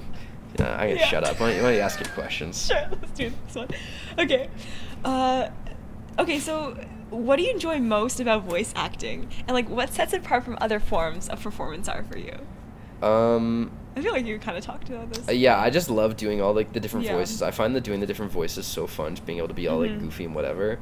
As far as like, what was the second part of the question? Sorry. Like, what sets it apart from other performance? The fact that the way that you move and the way you position yourself doesn't have to be like, you don't have to worry about how you look. So like when I do a character, I can be like bent over the microphone, so it's a bit more like that, or like. Yeah, well, I can be, like, down here. And, like, you can already hear how it changes your voice, like, a little bit. Yeah. I can do that, and I don't have to worry about looking like an idiot or looking bad or whatever. Wow, yeah. Or even, like, not even necessarily looking stupid, but just, like, if my character is supposed to be this guy who's, like, very, like, big personality, then he's going to be standing like that. So I can't change the inflections of my voice physically. So there is something kind of nice about that. And I also like that you don't have to worry about physical acting quite as much. So you can really channel all of your energy through your voice. You don't have to worry about moving or things along those lines. So yeah. Okay, what advice would you give to aspiring voice actors who are looking to break into the industry? Don't break into the industry because you're taking opportunities away from me. It's a very competitive market. Don't, you know. For anyone who's like actually like aspiring to go into it, like, Do you have to kind of, I feel like also I've heard like with acting and like with anything like this, you really have to love it because it's hard to like, for example, make a Yeah. living out of it. Like finding all these Yeah. gigs and all that, you have to put in like, you have to truly love it. Yeah, here's my advice, and like this is gonna sound maybe like kind of like I'm joking. I'm not. Yeah. Don't pick it as your main job. Do something else and work on acting in the background. And if you really love acting, you'll be willing to work on it in the background. Like you'll be willing to whatever. Yeah. But do not take it. I don't think as your primary thing, because it is a very, very, very Yeah. tough and risky industry to get into. Yeah. If all you want to be is an actor, like, I don't know. My recommendation, which is what I'm doing, would be to write something yourself or make something yourself and put yourself in it. So you come along with the package. Yeah. That's the best way to sell yourself. Wow. If you're dedicated to just doing acting, you're like, I want to do acting, I want to do voice work stuff, that's all I want to do. Get a demo reel and send it out to as many people as you can who are looking. Don't just send it to like casting, no, but send it to look online for all the different possible roles you can go in. Just keep applying to all of those. Like seriously, just go out for any role, even if it doesn't make you a lot of money, even if it's a little bit of money. Just do it for fun. Do it because you enjoy it, and then eventually something will click and something will spark, and you'll be up there. Do not be picky. Maybe that should be like the thing. Don't be picky. Take anything. Take everything. Wow. Seriously, like that is genuinely like the best advice I can give. That's what I had to do, and it was fun. I love doing that. I love doing all these different things, you know. And that also honed my like acting abilities and voice work stuff, because like, you know, the more that you practice an accent, the like better you're gonna get at it. So all these little jobs I took where I'd practice Scottish led me to the radio, which was a pretty big job for someone like our age for an entry level thing. Because everyone else I worked with was like 40, 50, or like minimum 30. Wow. So I was like the youngest there by far, which was, you know, kind of a weird experience, but you know, it was nice. No, it's really good. Like you have this like quality where like you're able to like just like you kind of like you just kind of go for it. Like you take the risk. You don't really think like you don't think like overthink it. You don't. I'm not. That's what I do too with my things. I just kind of like go for it. Whatever. I'm gonna like embarrass myself. Whatever. I'm gonna like mess up. I'm just gonna like. I actually do like overthink things. I think things through like a ton. Yeah. But it's just like when it's voice work stuff specifically, You just can- kind of yeah. take anything. It's It depends on like what, but True. like some things Yeah. I'll definitely like just kind of like go for. But like Yeah. other things, it's like you know, I don't know. Yeah. Wow. Okay. Well, that's super great. We're not finished yet. We still have so much that Brennan does that we haven't talked about yet. So next topic. Don't change the channel Yeah. here. We're Guys, still going. Please stay on here. Okay. Please. Yeah. Actually, great advertising method is begging. Oh my god. Please. Let's go. Yeah, crying. Yeah. Next topic I'm going into is Brennan, the card game developer. You heard me right. Brennan is also making a card game. So, what inspired you to create a card game? Fun fact: when I was 18 years old, I pitched a TV show to CBC and to Netflix. It's called Human Condition. I don't want to get into the nitty-gritty of it, but basically, I mean, obviously it wasn't, it didn't go off. That's why I'm in University of Waterloo and not in a pool in, like, the mansion in somewhere. Not that CBC money, I don't think could really get me that, but regardless. So like after, or doing the last, like, 10% of that project felt like such a slog to get through. I was so tired. I was so done with it. Yeah. And I found that the one thing that I kind of always naturally like went to when I got tired or bored or whatever was game design. So there's this one card game I used to play because I was really into card games because I like how like strategic they can be. Yeah. It's gonna be so stupid. It's called Plants vs. Zombies Heroes. So it's a little Plants vs. Zombies card game. Yeah. And it does stuff. And I used to make these little like fan characters or not fan characters, like these little like extra like cards, like like this, whatever. Yeah. And I got kind of like advanced, and I was like, oh, I really like doing like card games. I really like making games because when I was younger, I also used to like add on to games. Like was this one game, Pandemic. I used to make different, or like, I forget the exact games, I haven't done like forever, but basically you play as like a certain role and you have to go around the board and like destroy the like infections that pop up, something along those lines. Yeah. So I used to make like these fan characters. Wow. that would like, or these sorry, not fan characters. I used to make these like extra roles to like fit in the game, and I used to make different versions of my own game, like different kind of like versions of like chess or versions of whatever, but like little Lego things. So I was always this like really big game guy, right? So from that, I just found that like, okay, I actually really like making games. Maybe I should start working on my own game. And that's kind of like how I got there, to be honest. Yeah, it's really just kind of like as simple as that. Like I always sort of naturally went to it, so I started going to it, and then yeah, like I made my own thing. It used to be called Agony. The original tagline was like the clever game for those who love to hurt others, which is like kind of weird. And then it turned into like the game that drives friends apart, because the whole point of the game, the original one of the, well, actually I won't go into like a big crazy whatever. But the game now is basically like, it's called Awful People, and basically, okay, so like let me just like Sure, you yeah. know. Yeah. So there's a mechanic in games called a take that mechanic. So in Uno, like, you know Uno. Most people know yeah. Uno. We all know Uno here. Yeah. A move like, or a card like skip your turn, or pick up 2 or pick up 4. Those are called take that mechanics. So it's basically it's an attack on somebody in some capacity, right? So my game is almost, if not entirely, made up of take that mechanics. Every card is a mean card. Every card is an attack of some kind, and like that's kind of like the thing, you know what I mean? It's a very simple but very like mean kind of game. Like the titles or like the names of the cards are all like, oh, like you suck, like take that, like blah blah blah. They're all like insults or whatever. Like, yeah, you're such a dunce cap, you know, stuff like that, with like the kind of like childlike drawings on it, you know what I mean? Because it's supposed to be kind of like a mix of mediums, whatever. But yeah, so that was always kind of like the purpose of the game. Was just, I thought it'd be really funny to make a game that's so spiteful and so like vicious, but it's like such a simple kind of easy game. It's just kind of like a party game.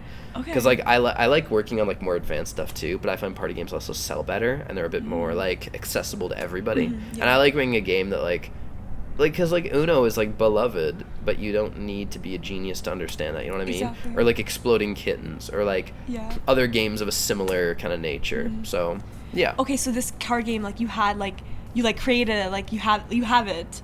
Oh, like, was I supposed to bring it today? No. Okay, no, good. No. I totally forgot to. No. Actually, yeah. And I should have asked you, but no, it's okay. No, you but like, should, no, I'm kidding. But like you, so do you have multiple like Yeah, oh, I have do like. you have lots of like. Okay, so. I'm not gonna pull it up. I have. You gotta like send me like any photos you have. Yeah, of, like, I'll images. send you stuff. I have 19 different versions of the game since its conception, all of which have added cards, removed cards, and changed like rules and mechanics and whatever. And there was so many different like, so basically the game is comprised of 2 types of cards, which are spiteful cards, which are like attacks, and then disruptive cards, which are like shields or whatever.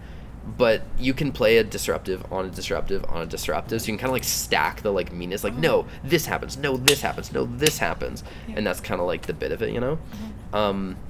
But anyway, there was also like other cards that were kind of like originally in there. Like there was one that was like bully cards, and they were like, you attack somebody else specifically with a thing that you're not involved in. So like, it's like me and you. I'm like, I'm gonna steal one of your things, and you're like, I'm gonna deny that. This guy comes in, the bully, and is like, oh, actually this thing happens, and you can't stop it, and I win, or something like that. And there was other things that were kind of like, I had like so many different like expansion pack factions of cards too. Like I got so into it. There's phony cards, which are like bluffing cards. There's like merciless cards or brutal cards or something, and those would like hurt everybody at once. And there was like obnoxious cards, and you pair that with another one. Man, it'd be better if you actually knew the game. If you knew the game, you'd be like, wow, that's so cool. But you don't know it, so that sounds so cool. Yeah, I was just very into like working on like a lot of that kind of stuff. Yeah, so. That's amazing. What makes it like unique from like other different like games on the market? I think did you try to make it like no, I tried to make it like, I mean, like it's a simple game, so that was kind of a big part of it. But like honestly, because like the unique part of it, I mean, there's like a few things. I'm trying to like pick the order in which to like say it in. But like the fact that it's so like take that on the nose, and like it's very, I think with certain games they can be too mean, and like you're just kind of like, oh, I don't want to play that. That's like too much. So games usually don't go that far. But I think it's fun to go that far as long as it's so on the nose. Like the art is literally like people like pushing each other downstairs, or these little cartoon characters with all these like weapons and whatever. Like it's so overly simple and so overly mean. The cards are called spiteful, disruptive. The currency in the game is gloating points. Everything is so over the top that you can't really take it seriously. So I think that kind of like makes it like stand out a little bit. It's very kind of like silly, whatever. I also like the fact that the game is kind of like so simple in its conception of just attack cards and defend cards, but also, I mean, every defend card isn't like a shield, it doesn't just stop it, it like moves it to someone else or takes the effect and hurts you back. Like it's a lot of things, like it's just everything is like an attack of some kind. But it's also like there's like expansion packs that will allow more complicated versions of it. So it's a very like tailorable game. So it would be like, oh, if you want to play like this where, you know, like let's say you want to play with like 2 people and you both only have 1 card, so the first person to get hit loses, you can do that. If you want to do a thing where it's like, oh, you throw in this card and this one specifically that's like just the bully cards or just the obnoxious or only spiteful and obnoxious, you can do that. You can very tailor it to like whatever you want it to be, which I think is like kind of like enjoy for certain people. That is exactly what they're going to be looking for. Like you can just pick and choose whatever your favorite parts of a game are and play through that. I like that aspect of it. So that's cool. So what was the process been like from the initial idea to developing a like playable prototype? What are like some of the biggest challenges you faced with that? I guess this is like 2 questions in one. For like so it'd be like what was kind of like hard, like what were the challenges of like making that game? Just like perfectionism, to be honest. Again, it was very like I just needed like I was always like, okay, no, it should be like this, it should be like this, it should be like this. I could never like pick a final like thing to go through, you know. Probably like that, to be honest. Like it was very, even now it's not like finished because I just kind of dropped it to work on like the Morris more, to work on that kind of stuff. But like, and so what was the second part of the question? Well, okay, what's the process been like? It's been a lot of like trial and error. It's been a lot of like, what if this mechanic does it? And then it's like that mechanic is horrible for whatever reason. It's like crazy strong or crazy weak or weird to play what do you mean against. by like mechanic? Like what do you mean by that? So like so it'd be like, okay, so originally there was attack cards, whatever, right? And then there was protect cards. And then there was a card that was unprotect to protect. And then there was protect against an unprotected protect. So I thought that was kind of a funny little like, you know. But then you go into it in practice and you're like, okay, like now I'm playing the game and I have an unprotect in my hand. And this is useless unless someone else plays a protect. Or what if you have a protect and unprotect in my hand? It's like I draw a card and I have this. It's like, okay, I have this stupid thing and I can't get rid of it. So then that became a deny, and denies became much more like, first of all, it fit the theme of the game more, and then it was also deny and super deny.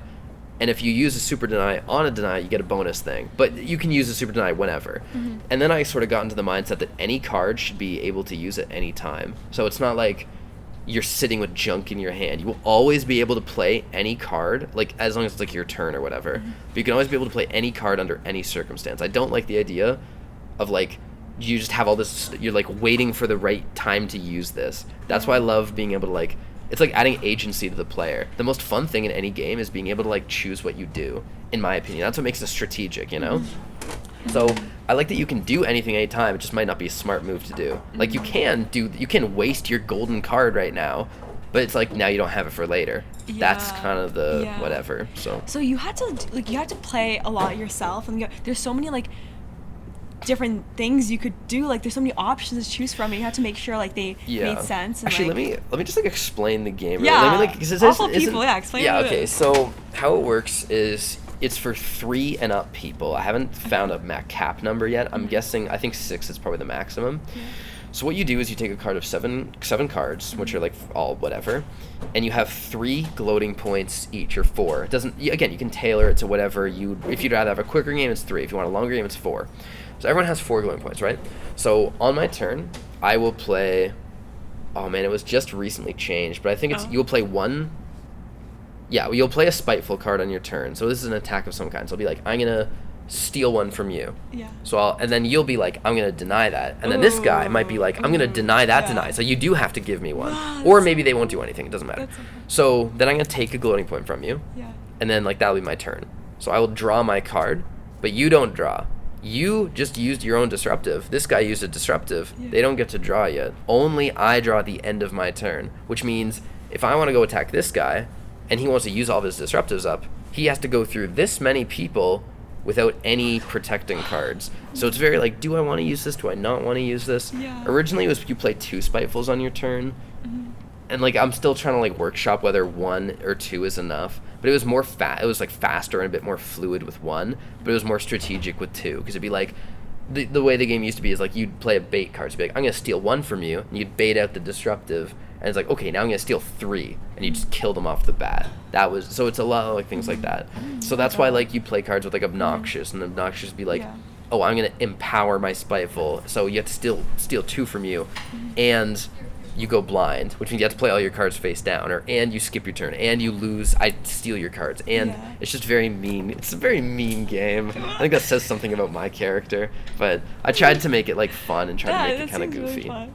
That's so cool. Okay, yeah, thanks for explaining that. And hopefully there's like some visuals, I don't know, I can show. Yeah, here, get ready on screen right now. We're gonna look at one of the cards. Ready? 3, 2, 1. What'd you think of that one? Let's hope I don't forget to edit on it. Yeah, I know. Hold on. Editors, this is the second card. You ready? And this one right here, this is Brennan's favorite card. This will be really funny. This is gonna be so funny in post for the editor. Who's editing this? You? Me. I do oh my everything. gosh. Hi, future Julia and podcasters. Let me. Actually, I'll look at it later. I'll pull up some photos to send you. What are your plans for bringing your card game to the market? Are you considering like self-publishing, crowdfunding? Yeah, self-publishing. I've already looked into this a lot. So how's the process with self-publishing? So what I would probably be doing is I would be selling this to Kickstarter. So I'd be using like Kickstarter. And Kickstarter's like it's like a crowdfunding website. So basically what happens is people like so they'd be like, okay, so I'd be like, okay, here's my game, awful people, here's a little pitch, here's a little video, here's some photos of it. Yeah. Give me money so I can make this. So I need like $10,000 to make this game and like, sell it off to whoever, or so I can put it in stores and give it to whatever, right? So people would be like, oh, I want to give you $20 for this game. But then if I give you my $20 now, I want a little bonus thing. So I'd be like, okay, here's a little bonus Kickstarter, whatever. So if I get enough people to do that, and I get like $15,000, $20,000, $50,000, whatever, I have to make that many copies of the game, send it out, and then I can use that money maybe to put it in a store or something like that. So that's kind of the process of self-publishing. So I've already looked into a lot of companies from like pitch or like making it whatever. Anything I do is going to be in the thousands of dollars to make. Like 500. I think I was looking at making 500 copies of the game, which costs like $7,000, $8,000, $9,000. Plus that comes with the box and the instructions and whatever, which is like good because per package that's like $7, $8, $9, $14. I mean, I haven't looked at it in a while. I should have probably like prepared it, but like it was. I have a bunch of different companies I was looking at, but like self-publishing is a bit expensive, but you know. I'd love to purchase this card game. I would love if you purchase this card game too. I love money. Maybe you'll give me maybe you'll give it for free. Yeah, I mean, I'm gonna make the Inspobrew podcast version of the game. Exchange. I'll give you a shirt and go. Okay. Next one is, what advice do you give? Like lots of advice. So what advice do you give to aspiring game designers who are wanting to create their own card games? Go for it. Is it hard? Like, first of all, how do you balance all of this with school? Like, I feel like the classes are like not that hard, or like. So the classes are like, I mean, yeah, they're like medium. I wouldn't say they're easy, but they're definitely they're not hard. Yeah, like we're in the same program. Yeah, so they're like medium. Yeah, they're whatever. not even. Yeah, they're not. Here, I do this. Here's a little tip for those of you at home. I do this really cute little goofy thing I do where I don't work on school at all because I become obsessed with my project and everything else loses value and meaning. So I just completely commit to my one thing and I obsess over it, and I just everything else just goes to the wayside. I lose the loved ones in my life. I push them all away, and I put myself in this my little hideout of cards, and then I just kind of forget about all my school stuff, which is kind of bad. But then I'll get back into my school and I'll like pick up where I left off, and I'll be like, oh, whoops, I didn't do all my assignments, so I need to go work on that again. But honestly, I just kind of I have a very obsessive personality. That's literally me. Like I get really into something and I'll fully work on it, and then I kind of need to balance out with school, so I'll get back into it, whatever. But it's definitely kind of the way you say obsessive personality. That's literally how I describe. Yeah. In some ways, I feel like I should be capitalizing on that, which feels kind of weird. Yeah. Because it's not a good balance is very important, but at the same time, it's if I'm really good at like just like Yeah. powering through in Yeah. something when I'm like super like into it, whatever. Yeah. And like if I could like organize that to be more like effective, that'd be like such a great Yeah. like, I don't know, maybe I should like lean into that, but I also feel like that's not a great thing to like lean into, because you can't really necessarily do that, and that can also lead to like a lot of burnout, which Yes. is something like I've really felt. That's honestly Yeah. like across all my projects, Yeah. burnout is like the biggest like Wow. thing for me, because it's very tough to like keep working, being so into something Yeah. obsessively. You can't keep up an obsession. It burns Yeah. out quickly. Yeah. So That's so true. so that's why Wow. balance is more important, but like That's I don't know. I'm in a very transitional period of my life right now. Yeah. I'm trying to figure out like what the best version of myself can be. So, Yeah. Wow. Okay. Thanks for sharing that. Like, yeah. Wow. Okay. Heart. Can you share any? Okay. Like, okay, so what's your future of your like card game okay, you already said. You already said. I'm just such a talkative You're guy. like, I don't you're even ahead need of me. these You're prompts. ahead. Oh my gosh! Wow. I just love being on inspobrew podcast. I just love sipping innovation and brewing innovation, or Oh, you're or hyping me I up. messed it up. I forget your tagline. It's okay. That's okay. I'm gonna look it up. I'm gonna look up your tagline right now, really quick. I'm gonna go on my phone. Oh, yeah. Wait.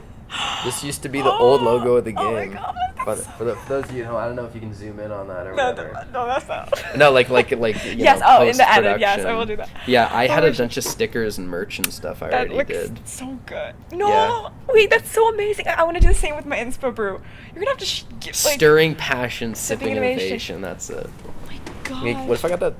Yeah, never mind. Wait, but okay, I'm so interested in seeing like how you got all these stickers, because I'd love to have like inspo brew like logo on my phone case. That's so sick. You Yeah. have like. I had You did that one. logos, That was stickers? that was like the special. Oh my god, it It's feels good. so And weird to I explain. love how it's like shine, like it's shining. It's too. holographic. Yeah, this was like the That's so sick. special edition version of Do the you have game. more of those Like stickers? things. I have 50 of these. Yeah. Can you give me one? I'm like Yeah, for fangirling my right for my second thing on the podcast, I'll come and I'll bring a sticker. Okay, so just as we thought we were wrapping up, we have one more topic I want to dig into, which is Brennan the TV show pitcher. I think that's so cool, and it's not usual to know people at this age pitching their own TV shows. That must take a lot of courage to do, and I'm just curious to know how it's done. So can you walk us through the process of pitching a TV show? Here, let me walk you through this one. So yeah, so basically, I mean, other than like coming up with the idea, which I don't really need to get into.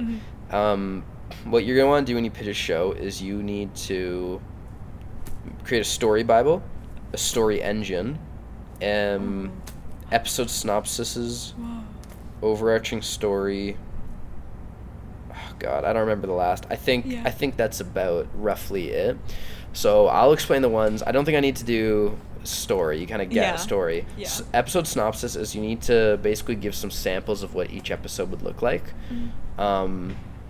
And that's the easiest one. So the more difficult ones are story bible and story engine. So story bible is basically, if this is your show and this is completely your brainchild, Yeah. whatever, and you died, somebody else could take over and complete your vision. So you are giving everything out in a story bible, which makes it a touch unsafe to pitch, because these companies can just take your work and not bring you on. They can just be like, okay, great, now we have this idea and we Oh, can yeah, use that's this. true. That does happen, which is Yeah. like very unfortunate. Yeah. But you basically have to put everything out there. So you have to be like, here's all the characters, here's how they work, here's how they play off of each other, here's the whatever. And that kind of leads into story engine, which is what drives the story. So what makes each character do something, what propels the plot forward. So that's kind of the hardest thing, I think, to come up with, because you need to make sure that every character that you write out has like a function and they do things for a reason, and like it propels the story forward in some way. It's very like, you know, I don't know, there's a few other things you need, like, and the more things you give, the better. Sometimes it's nice to have like a sizzle reel, which is basically like you show some highlights of what that show would look like if it was made. Yeah. If you can do like a dummy episode, that's even better, like a full episode to show what it would look like in Yeah. pitch. But yeah, basically as much as you can give them to be like, this is what I want to, like, as much stuff as you can give to be like, this is what it would look like, this is how you make it, this is what you do.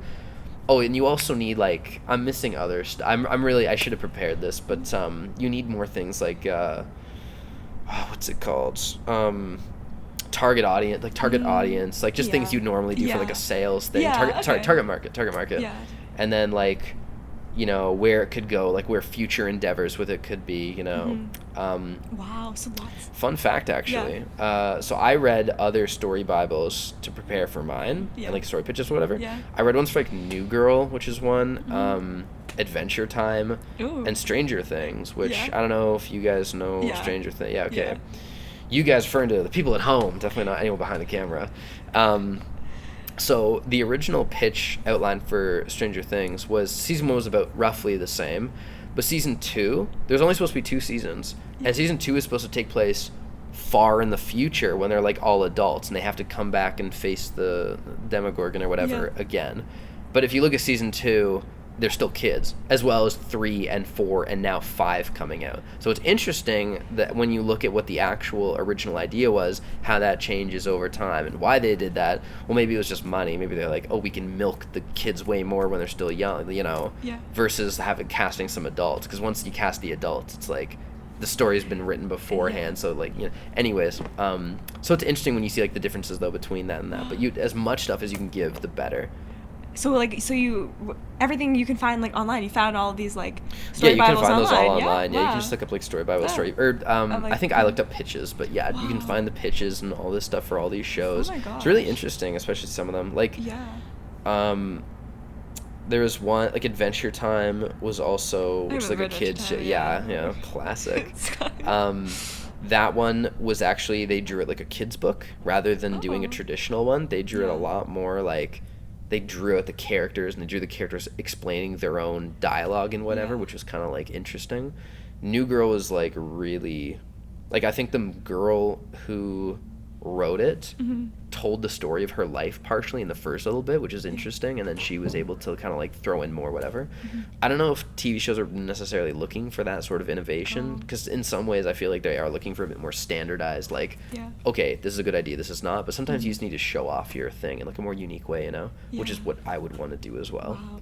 You seem to be putting so much effort into, like, all this, like, there's a lot you have to, like, write. It's, like, my biggest fear is kind of fumbling through life and ending up very average because I don't it's not like I think I'm so much like better whatever because I don't.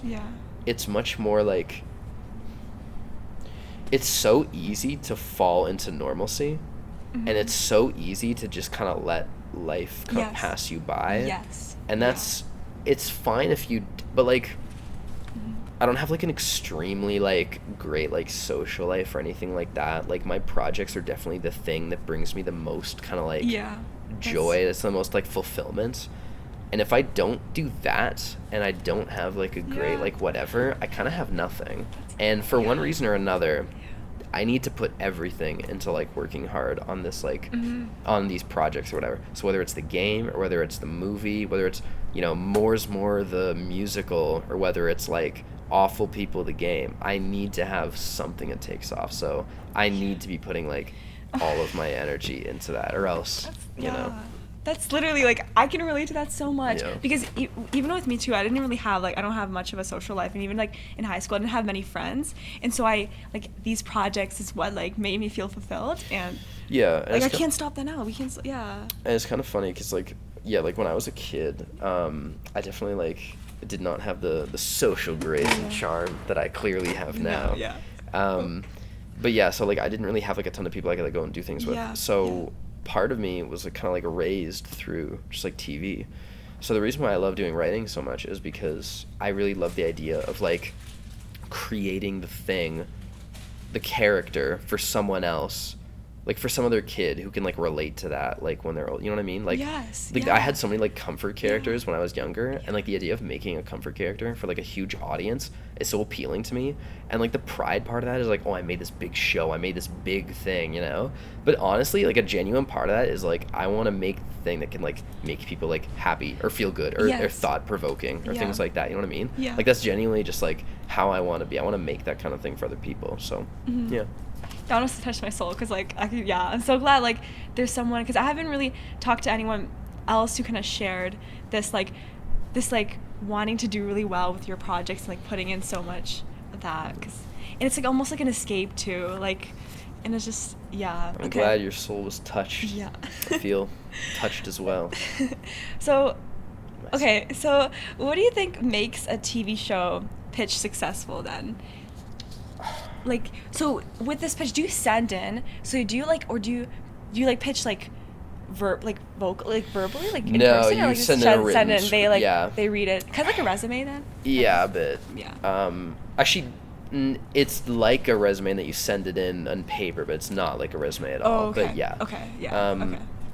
So it's tough to say because like you look at some of the shows being made now and you're like, And- who greenlit this like Yeah. garbage? Yeah. I think the hardest part of getting a pitch done properly is probably attaching star power to it. So having a big name pitch a show is easier. Like if you put forward something and you're like, yeah, like, you know, like, so here's my movie, blah blah blah blah blah blah, and then like, you know, Timothy Chalamet is gonna be in it. They would be like, oh my god, course. Timothy, of course, yeah, you know. Yeah. But if you just do it like, here's my idea, blah blah blah, it's so good, they're gonna be like, yeah, okay. And like, I don't know, it's really tough to say because in some ways I Yes. want to say like star power, in some ways I want to say like creativity, like just coming up with the most creative idea, the most interesting one. In some ways it's like timing, just like what the world needs right now is blank kind of show. I mean, what was that?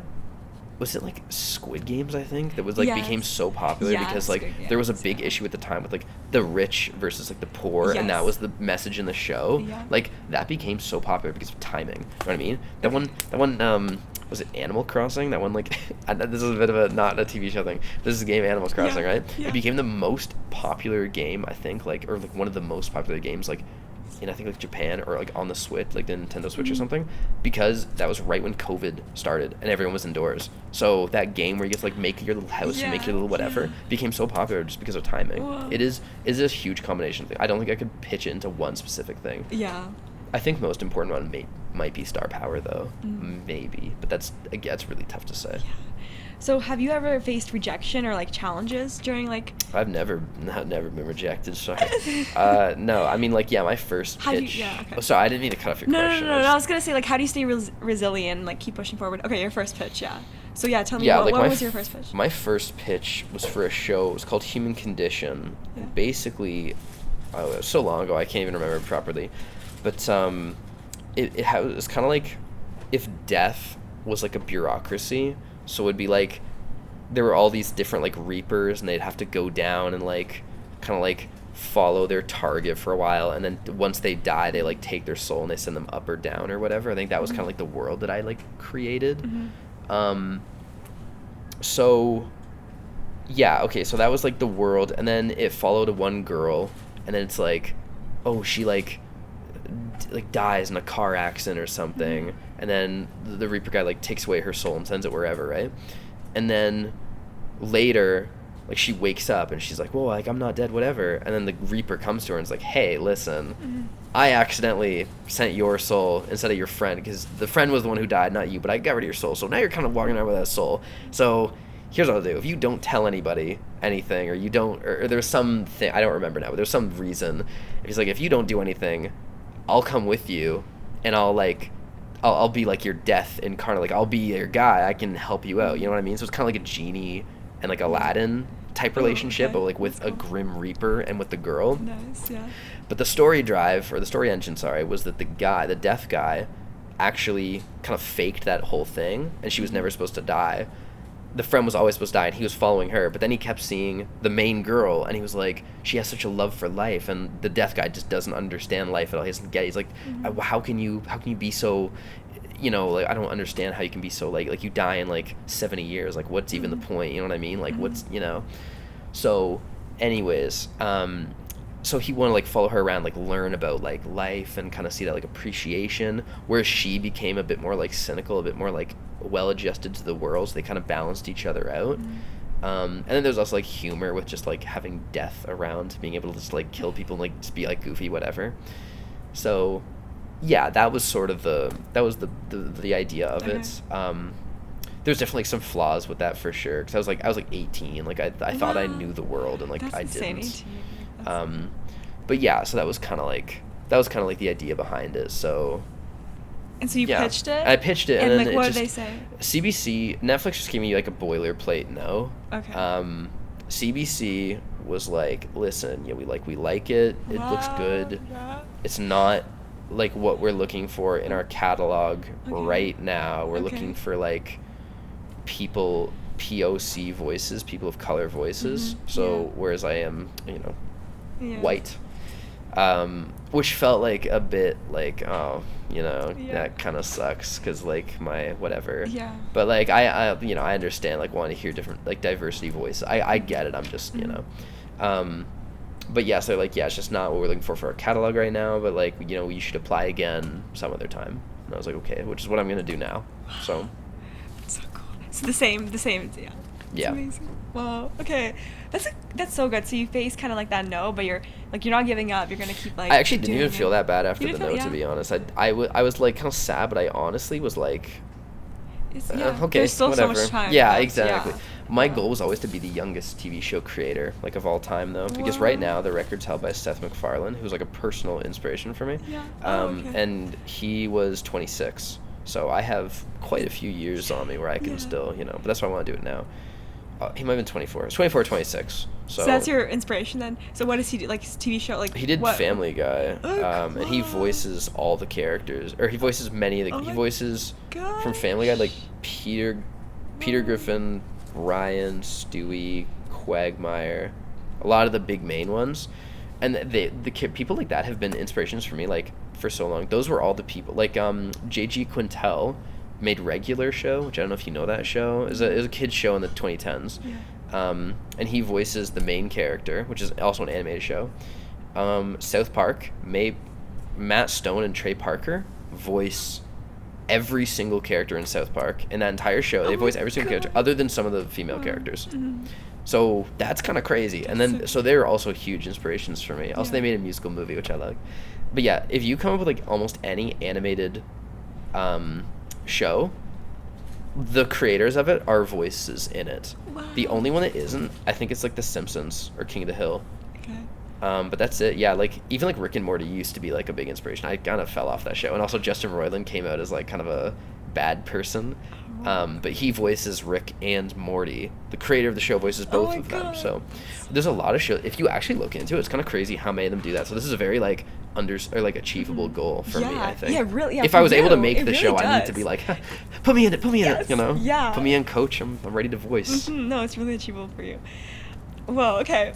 So, I'm gonna show you say away. So now we're gonna go into kind of where you're going next. Like, you're graduating this coming. Well, you have 3 classes to go. I have 3 classes left. I'm gonna do to go. online. So I'm like so it's gonna basically, be, yeah. So like, what do you envision yourself doing in the future then? Like, what would your dream life look like? Where do you want to be? Oh man, like, I've been thinking about this a lot lately, Yeah? actually, and I'm kind of stuck between a lot of different things. Like, I mean, like I'm really into like voice work. Like I could be like the total voice work guy. I could put out all these different roles. I could go out and look for all this stuff with voice work. Yeah. Or I could be game designer. I could be pitching a show, entrepreneurial stuff. Or sorry, pitching the game, entrepreneurial, so like Kickstarter. Yeah. Or I could be pitching a show, doing that kind of stuff, doing stuff along those lines. Or I could be, like teacher was like my backup plan. Because I like working with kids. They're just kind of like goofy little things. You know what I mean? Like you can go to a kid and just be like, rah, rah, rah, rah, rah, and they're just like, ah, like they just go along with the flow, and I kind of like they're just silly, and I like being silly. Yeah. So like like that's like a thing. And then like I was also looking into like social media stuff, but that was more so as like to create a base for myself. So when I move out into something, I can be like, hey, I'm not just like some guy. I'm like Brennan Windsor, the guy who's part of this social media thing with like 100,000 followers or whatever. Yeah. Because that is like a good way to get started, Yeah. So I don't honestly know. Moving into one of those categories is definitely like my goal. And if nothing else works out, I'll just be a teacher.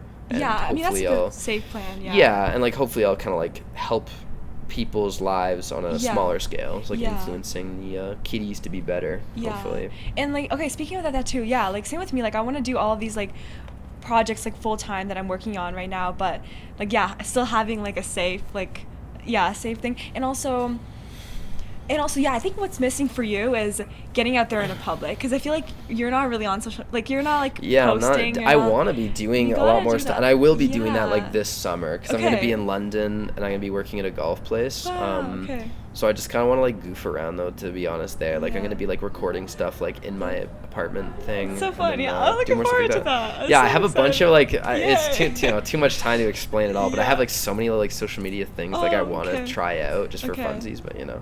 Okay, that's so cool. Wow. Okay, so last fun question. Last fun one, then we get into the Adam- boring ones. That's so funny. I'm so charming. Yeah, sorry, go ahead. What do you wish you could change about yourself? Is that the fun question? Yeah. What's your least favorite part about yourself? Oh, I feel like I would say like even like would you change it maybe like because I can really relate with like being like so like obsessed and also being like really so like in the projects, having more balance in your life, or like I don't know. Yeah, I would That's say what I would change about myself. Like, I would say being more confident Being more with okay. going up to random, like just being I have a few things. Yeah. Like maybe just like one of them would be like being okay with failure, just being okay with like making something and being like no, like yeah, this didn't turn out Yeah. oh well, Yeah. because I find I overplan things and they don't Yeah. ever take off the ground because I'm so worried about like making sure it's perfect. Mhm. So maybe being a bit more okay with failure, Yeah. and that kind of also goes along with just being more confident with like, what do you call it? It'd be like if I like want to do this video thing, but it means I'm like out in public. Yeah. It's like, oh, okay, like I'm kind of like shy and like that way, which is kind of Okay. weird. Like but like in I'm front of kinda, the camera? No, Like, no, in front of the camera, no, like you're- thrive. okay. It's just like in like public. for example, like if I was doing like street interview content, which I Yeah. had to do for like a class project or whatever, I Yeah. felt so weird like going up to people and just being like, yeah, like can I just use you for this like video really Yeah. quickly? Yeah. Please. Okay. I felt so like whatever about that, but I feel like I should be more confident with like just going out like a public place and like filming, like kind of like what you're even doing Yeah. here. Yeah. Just like doing stuff like that. Like I wish I was a bit more like Okay. with that. And like stuff. not really caring about like what Yeah, because I people kind of care think. like a bit too much about what people think, to be honest. So like I need to be a bit Wow, more okay. like whatever the Yeah. word is, detached. Yes, I agree. Like when you're filming, like kind of like whenever I'm filming in public, for example, I kind of like really detach myself from everyone. I'm trying not to like look at anyone, and I'm kind of just like really in my own world. And like I have this goal of like I really just want to finish this thing. Like I want to, and it's just it's like Yeah. But yeah, it's definitely a skill to like Yeah, so I'm And working on that. Yeah, okay, that's a good goal to have. Okay, so I can't believe we wrapped up this episode. It's been a blast. It's Thank been you. it's been 2 blasts for me, Julia, Fedori. Yeah. Sorry, this Thank- is such a bad ender. No. Thank you for bringing life to this conversation, Brandon. We definitely stirred laughter, but most importantly, we stirred. Do you We remember stirred it? passion and innovation, We stirred passion and we sipped innovation. Exactly. Yippee! We I finally love got it. sipping innovation. At the I end- love stirring passion. Guys, let's end the episode here. We found the so best note. Be sure to check out, if I'm able to put links in the description, be sure to check all of the links. Yeah, and check like, out these links connect right here. with him too, yeah. That one too. And you're on to the great things. I'm on to and- sipping I'm drinking up. I'm gulping this innovation here. And I just can't wait to see what you'll be up to. Thank you. I'm excited to see this episode too. Yeah, Okay. so Thank you, bye. Julia. Thank you, audience. See ya. Wow, what a wrap. Brandon, How long was it? Yeah.